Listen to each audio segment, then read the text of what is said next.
Olá, no programa Pauta Especial de hoje vamos falar sobre transplante de medula óssea e a falta de doadores compatíveis. A gente vai mostrar que a arbitragem é um bom processo para resolver conflitos sem precisar abrir uma ação na justiça. E um projeto de extensão da UFAL está levando a discussão sobre a filosofia para vários bairros de Maceió.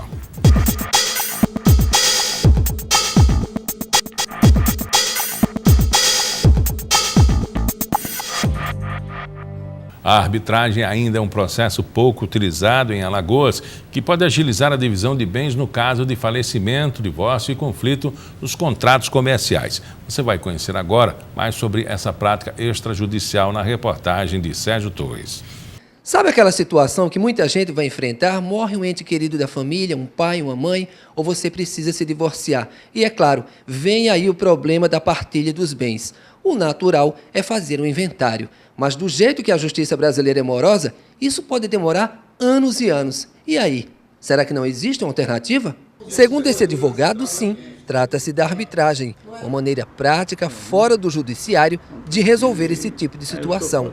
É uma forma rápida e eficaz de resolver problemas de natureza patrimonial. Esse processo pode ser usado para a divisão de bens em caso de conflito. O inventário é um procedimento judicial após o falecimento de um ente querido da família e é feito a abertura através do inventário para a divisão dos bens e o pagamento de débitos, se houver, do espólio do falecido. No caso da arbitragem, ela só vai auxiliar aqueles herdeiros, as partes interessadas numa solução mais rápida, se houver conflito, evidentemente, na partilha desses bens. A lei da arbitragem foi criada em 1996 e vem sendo utilizada em questões como sucessão hereditária, divórcio, questões imobiliárias e contratos comerciais. Todo empresário, por exemplo, no caso de uma arbitragem empresarial, numa ação judicial, ele vai ter que provisionar aquele dinheiro, aquele recurso que está sendo discutido para 10 anos, 15, ao tempo desse processo. Ao passo que, na arbitragem, ele vai ter uma solução mais rápida e vai poder utilizar aquele dinheiro que ele estava provisionando para outros empreendimentos da sua empresa. Aumentou o número de pessoas cadastradas no Registro Nacional de Doadores de Medula Óssea. Só em março de 2017 foram 1.164 possíveis doadores. Mas a dificuldade em encontrar doadores compatíveis ainda dificulta o transplante de medula. Para falar sobre esse assunto, eu recebo aqui no estúdio a assistente social do Hemoal, Maria das Graças Padilha. Bom, uma coisa muito interessante que foi muito salutar, que é o aumento dos doadores, né? Antigamente a gente fazia campanha para conscientizar as pessoas a fazerem a doação. Agora o problema já é outro, né? Graças a Deus. Realmente tem aumentado consideravelmente o cadastro, né, para os doadores de medula óssea e tem sido a participação das universidades, das escolas, das empresas. E isso é muito bom. Inclusive, em Alagoas, hoje nós tivemos mais um doador compatível internacional. Quer dizer que Alagoas, com esse aumento do cadastro, a probabilidade de encontrar no REREM, no Registro Nacional dos Pacientes que necessitam de transplante, é muito bom, porque aí a gente dá a chance realmente dos pacientes que estão na lista de espera, né, conseguirem um transplante de medula óssea. Então, esse cadastro aumentando contribui consideravelmente para o cadastro nacional, que é o REDOME, né, o Registro Nacional, e contribui para os pacientes que estão na lista de espera necessitando de um transplante de medula óssea. A senhora falou agora no cadastro e numa doação internacional. Como é que isso funciona? Um doador nosso, né, cadastrado nosso, alagoano, o REDOME nos comunicou que esse doador foi compatível com o paciente internacional, porque o cadastro não é só nacional, como atende também aos pacientes internacionais, né? Como é feito um cadastro tanto nacional quanto internacional? O cadastro preenche os dados, escolhe uma amostra de 4 a 5 ml, né, de sangue, 4 a 5 ml, e tipo a medula fica no Registro Nacional, no REDOME, no Rio de Janeiro, que fica no INCA. Registro Nacional de Doadores Voluntários de Medula Óssea. Só que esse cadastro nacional, ele também é internacional. Se tiver algum paciente fora do Brasil, que seja porque tem os pacientes que são registrados no REREME, no Registro Nacional dos Pacientes Medula Óssea. Então, cruzam os dados REDOME e REREME. E no REREME também tem pacientes que são de outro lugar, de outra nação. Olha, o que me ocorreu agora, eu acho que o telespectador vai concordar comigo, pelo menos boa parte da população, é que nessa crise moral que vive o país, na política, apresentar 2 cadastros, nacional e internacional, e aí o alagoano vai doar para o internacional, você começa a pensar sobre a legitimidade disso. E aí eu pergunto, Maria das Graças, existem critérios rigorosos para isso? Pessoas podem mexer nessa lista? Essa lista é transparente, é divulgada? Quem quiser saber sobre essa lista tem acesso? Olha, essa lista fica no REREME, né, dos pacientes e o REDOME dos doadores, né?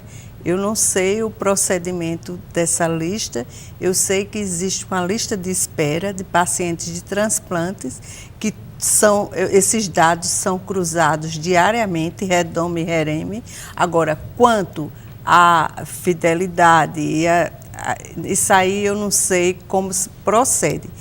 No primeiro momento, se confirma a compatibilidade, né? Foi compatível, mas não vai ainda para a doação.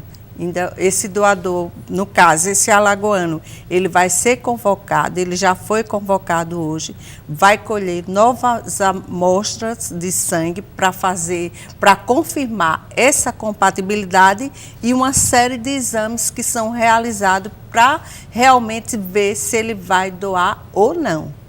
Primeiro, na primeira compatibilidade não significa que ele já seja o doador, porque vai precisar colher novas amostras e fazer uma bateria de exames, realizar uma bateria de exames para confirmar realmente essa compatibilidade.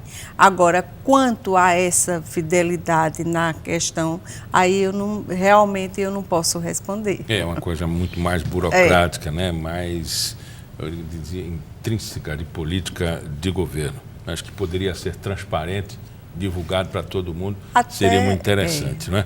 Bom, uma doadora, ele só interessa a um outro receptor, e isso ele teria que ter compatibilidade, compatibilidade patológica.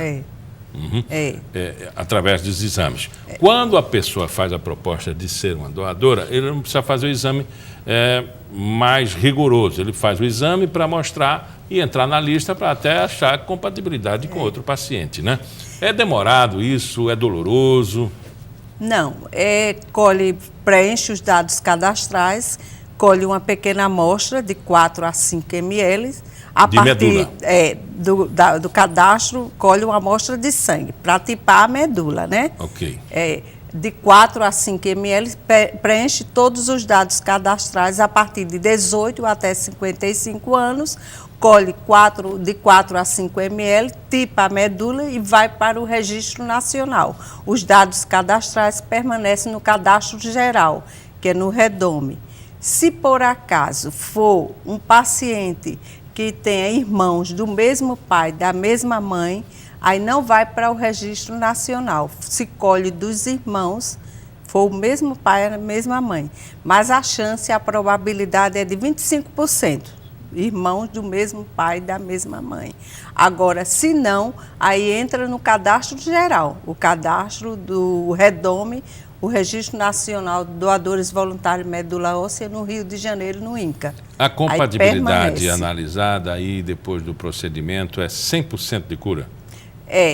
Pelo menos os transplantados, a gente já teve, tem uma pessoa aqui que a gente, que conseguiu superar o transplante, alguns não conseguem, né? Porque tem as defesas baixas e tudo mais, mas 100%. Quais são os casos? da doença que se apresenta com esse problema e que é possível se resolver com o transplante de medula? Nos casos de aplasia medular, os casos de leucemia, né? E crianças com doenças genéticas que necessitam do transplante de medula óssea. Nós temos muitos casos também aqui. Tem muitos casos de leucemia, de aplasia, que precisam realmente, que a única forma seria o transplante, né? Primeiro se usa os procedimentos de quimioterapia, radioterapia, né? Mas que alguns casos realmente tem que ser o transplante de medula óssea.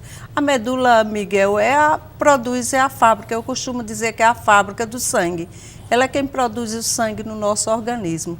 E não confundir, né? Medula espinhal com medula óssea. Porque, na verdade, a medula óssea é quem produz o sangue no nosso organismo e é no osso da bacia, que a gente costuma dizer que é o tutano do boi, né?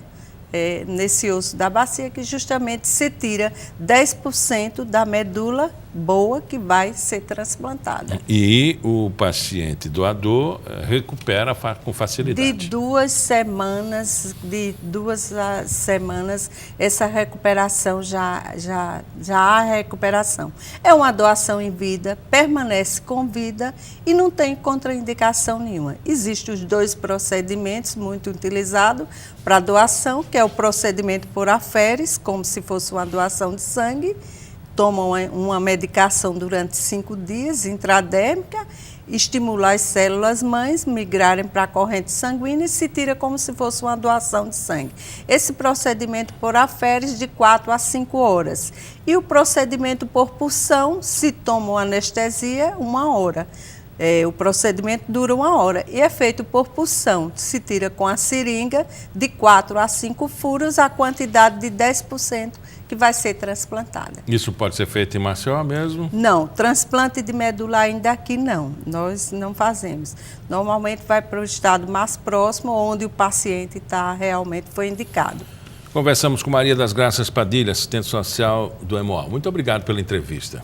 Agradecemos a vocês esse espaço. Vamos fazer uma pequena pausa e na volta vamos falar sobre o projeto Mora na Filosofia, que promove debates sobre diversos temas em Maceió.